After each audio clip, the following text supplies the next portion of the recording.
Hey, it's John Hope Bryant, and this is my man, T.I., a global icon. We good?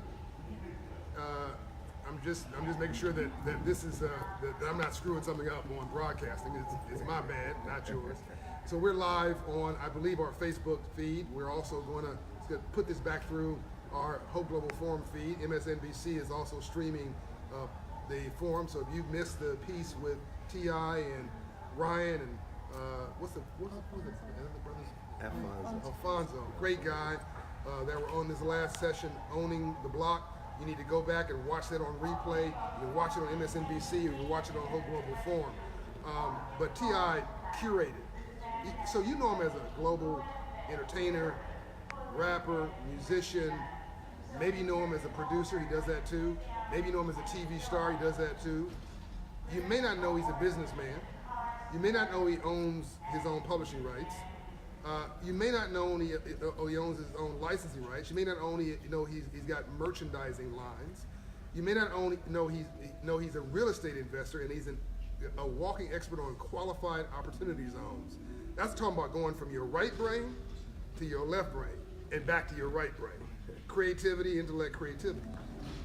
So what was on display today, because he didn't mention one time his music career, other than we talked about the Trap Music Museum, right, which is really a cultural and business manifestation of his career. He talked for a whole hour. We didn't even talk about music. He could have, but another side of his brain was on display. He was making it clear to people, this is the music business. Right.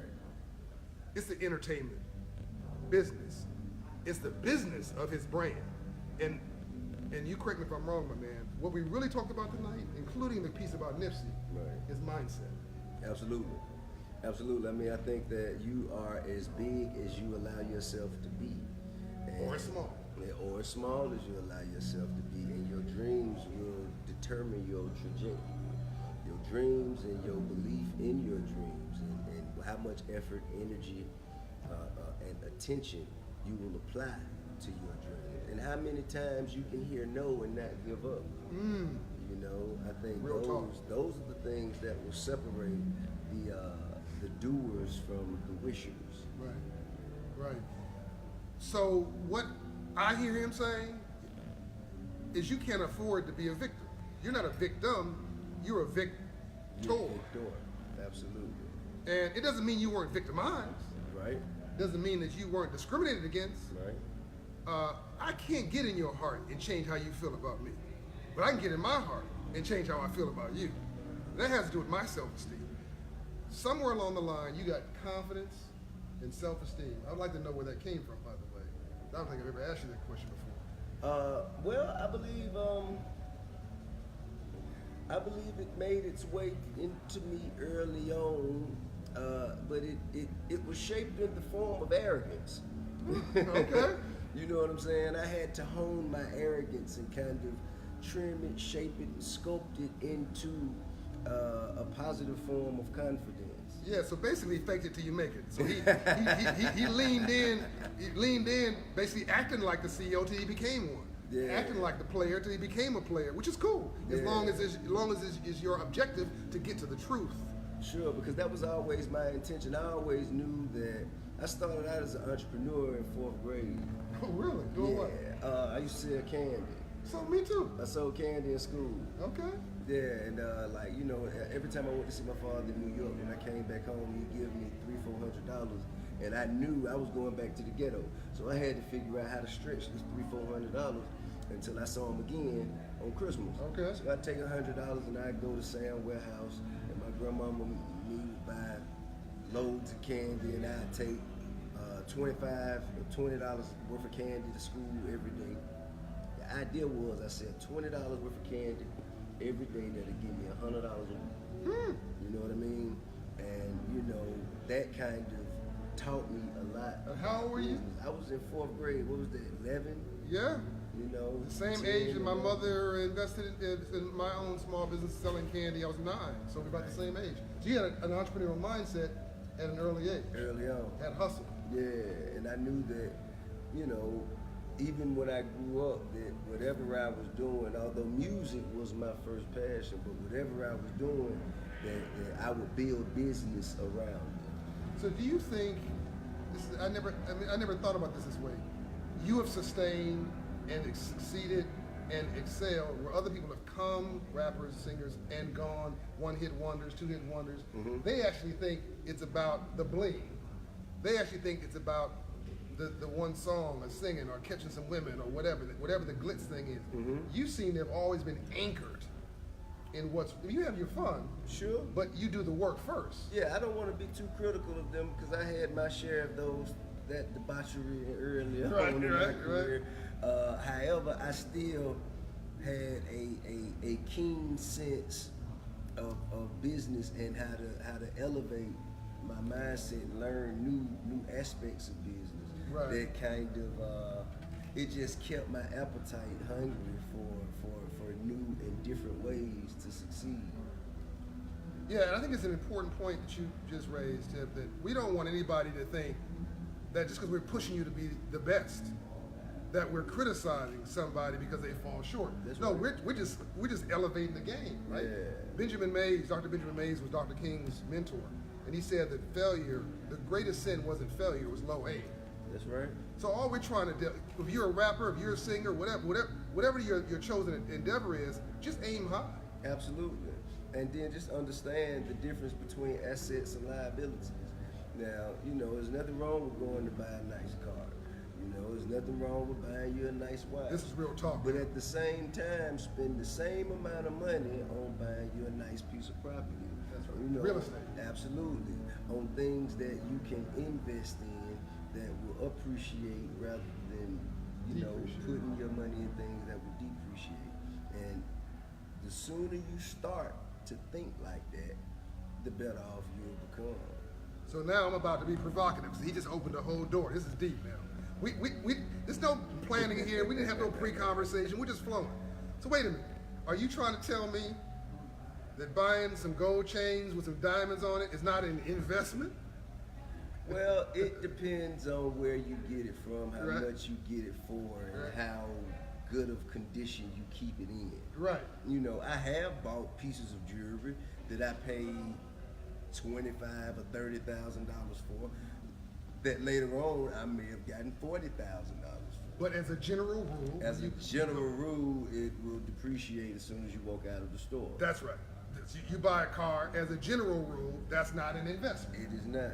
It will depreciate 10% when you drive it off the lot. If you buy a car today, drive it off the lot, 5 miles, you put 5 miles on it, you drive it up the street to your house, park it, and come back and say, I want to sell it back to you. They are going to charge you, pay you at least 10, I say 25% less than you bought it for. And there's a trick to that. I like to pride myself in being a creator rather than a consumer. That's right. You know what I mean? I That's want right. to create something that's going to earn money rather than just consume something that's going to earn someone else money. So Tip understands, T.I. understands you build wealth in your sleep. Whatever it is. Passive income. Passive income. Real estate, commercial real estate or rental real estate. So he does commercial real estate. I do residential real estate, which he says is boring, by the way. I like boring. I told him, you want your investments to be boring, actually. You want your accountant to be boring. You want your banker to be boring. Whoever's handling your money, you want them to really be boring, right? You don't want them flossing out on your money. But I have renters in my homes. You have tenants, either tenants in his real estate or he's strategically invested in real estate. He knows someone else wants to buy immediately because it's in an enterprise zone, an opportunity zone. You have merchandising, not on your, so when your asset is on your ASS, that's not an investment. Right. When he's talking about merchandise, he's talking about selling. Yes, sure. Right? You built $1 million business on merchandise, didn't you? Yes, I did. I started a merch company. Well, should I say I started a clothing line as a merch company. It just started as a Hustle Gang sweater that I was giving away to DJs and socialites and tastemakers during the BET Hip Hop Awards. Right. and so many people wanted them. They were in such great demand that we began to sell them by the end of the weekend. So from that weekend to the end of the year, we might have made $500,000. Right. Which started, ringing our phones from retailers wanting to put it in their stores. Right.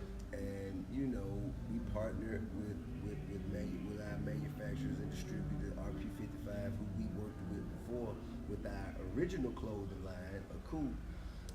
And we turned Hustle Gang into a $10 million a year business for like 7 years.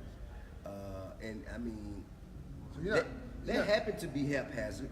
You know what I'm saying? I stumbled onto that. However, but you applied hustle to it. Absolutely. We immediately saw the value and the opportunity, and we nurtured it. That's right. You know what I mean? We didn't let it just subside and fall to the wayside. We nurtured it and grew it. Right. Invested in it, found different ways to apply it to the market so it could last this long. And I think, having that kind of forethought, having that kind of vision, having that kind of belief in yourself and what you do is what it takes to make it to where you want to make it to.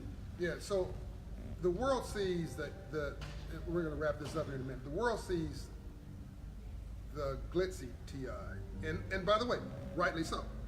That's part of the brand. I want the world to also see that he's got a left brain that's as powerful as his right brain. And that's what today was about. And that's what this discussion is about. That it is the entertainment business. It's the music. Business. It's the business of all this. You are a business. He is a business. I am a business. Everything's a brand. How are you managing your brand? And only in the dictionary does the word success come before the word work. Right. Because it's alphabetical. Yeah. He does the work. Whenever I talk to my man, he's either working or spending time with his family. Yeah. Which is a version of work. Absolutely. That's an investment into my future. I tell them all the time now, we gonna have to find out what you're passionate about so you can begin to build your own brand, because one day you're gonna have to take care of me. I'm not cheap. In fact, your son is with you tonight. Yeah, my oldest son is here with me. Yeah, which is great that he's mentoring, and his son was paying attention behind stage. He's getting all these business notes that were being, these jewels that were dropped. He's actually a sophomore in Georgia State, majoring in business entrepreneurship. I saw one of your posts. You said on one, I don't know if it was him or somebody graduated, and you said, "I'm glad you didn't say screw you to education like I did." Yeah, right. But I mean, because my circumstances were much different. I didn't have, I didn't have a hawk over my head the way he does. Okay. You know what I'm saying? You're the hawk. I'm the hawk. That's right. Yeah, I'm the hawk. So let's make this very clear. So he does the music, but he's very serious about his kids getting an education. Absolutely. So I want everybody here. I want you to hear what he just said. He's the hawk on his children to make sure they get an education. You can't just come into daddy and mom talking about you gonna live off of them. That ain't happening, right? I mean, but every kind of education, you know what I mean? Formal education, informal education, hands-on. Yeah, education of the world, education of different businesses, education of real estate, whether it's, there is no doing nothing, okay? Because at the end of the day, if you just sitting around and don't know what you're gonna do, okay, well, you're gonna manage these properties. Right. You know what I'm saying? No free lunches. I mean, because that's more of a detriment to you and your growth than it is a benefit. Yeah, you're not doing him a favor by letting him slide. Right. Because now he's not equipped to live his life. Absolutely. I can't create no false reality for you, thinking that when you walk out there into the world outside of these doors, that the rest of the world will accept that sort of lackadaisical attitude. Right. You know what I mean? Yeah, when you're born, it's real talk now. You're born black. Now you've heard no victimhood from either one of us. But when you're born black, you're born on probation in America. You gotta be twice as smart, twice as intelligent. Get up twice as early, stay up twice as late, work twice as hard, hustle harder, dress tighter, be smart. But by the way, that's okay, because haters make you greater. So it just made us better. But understand the rules are different. Certainly. The rules that apply to the average white man do not apply to the average black man. Right. The average white man can have exceptional circumstances, but for a black man to have exceptional circumstances, he has to be that much more exceptional.